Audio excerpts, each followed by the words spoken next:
People have long debated about the greatest album of all time, and there's really no right answer.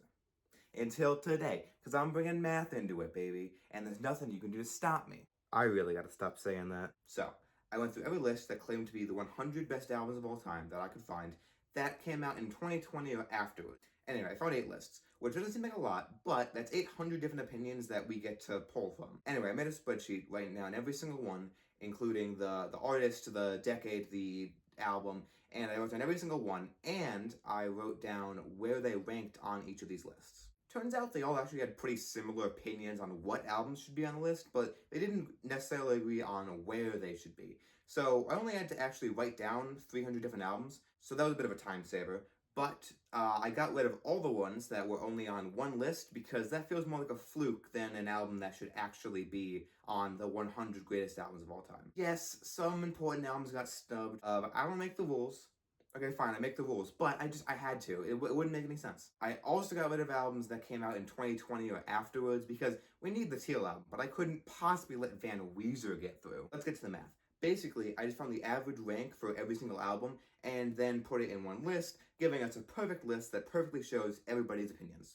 Except it doesn't, because an album with an average rank of 20 that's only on 2 lists is way less important than an album that has an average rank of 20 on all 8 lists. So, I made a formula.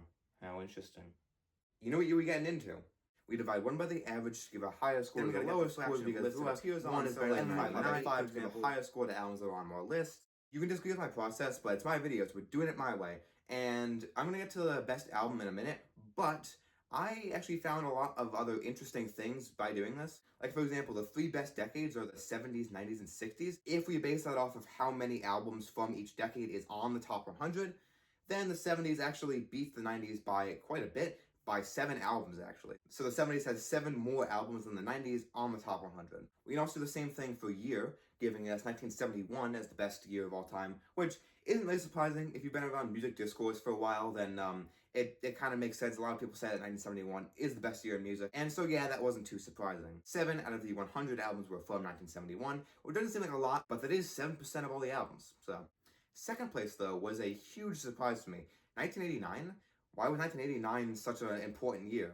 Well, if you look at the albums, it makes sense. Disintegration by The Cure, we got Doolittle, Straight Outta Compton, Paul's Boutique, 3 Feet High and Rising, and this one just squeaked it on there at number 99, Like a Prayer by Madonna. So, yeah, I guess it makes sense.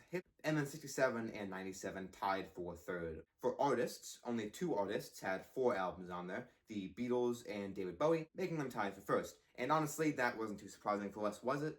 I think it's about time that we reveal the best album of all time. Well, please, just kidding. No, it's Abbey Road. It's Abbey Road. We knew that, right? Abbey Road was always going to be the first because Abbey Road is Abbey Road and everybody agrees that Abbey Road is the best album of all time. Right? Right? Well, no. Yeah, you probably don't agree with that because I don't either. And most people probably wouldn't agree with that. But there are people that do. And this list, I think, isn't actually trying to get the best albums of all time. I think it's trying to make a list that most people agree with. And I think once you do the top 5, you will mostly agree with it. We got Abbey Road, What's Going On, Songs in the Key of Life, Rise and Fall of Ziggy Stardust, and Nevermind. Now, that's not, again, not much of a surprise. All those albums do make sense there. Other than maybe Ziggy. Ziggy might be too high for some people, but I think overall, most people understand that why these albums are so high, and they probably agree with them. Now, does that make these 5 albums the best albums of all time? Yeah, sure, I guess. Hold on. I'm not saying that these albums are better than every other album in existence, but I think they might be the most culturally important or the most musically influential, and they're all definitely essential listening, right? We all agree on that. That these 5 albums are very essential. I mean, it is an incredible story if you want to start listening to music. You have one of the most referenced and important pop rock albums of all time with Abbey Road, one of the most seminal and beautiful R&B records with What's Going On, one of the most ambitious and thoughtful funk soul records of all time with Songs in the Key of Life, a window into one of the greatest characters and personas ever performed with Ziggy Stardust, and one of the most paradigm-shifting albums in rock music with Nevermind. I mean, this list shows some of the greatest artistry music has to offer. It may not be the best albums of all time, but they're pretty darn close. It's still not the Teal album.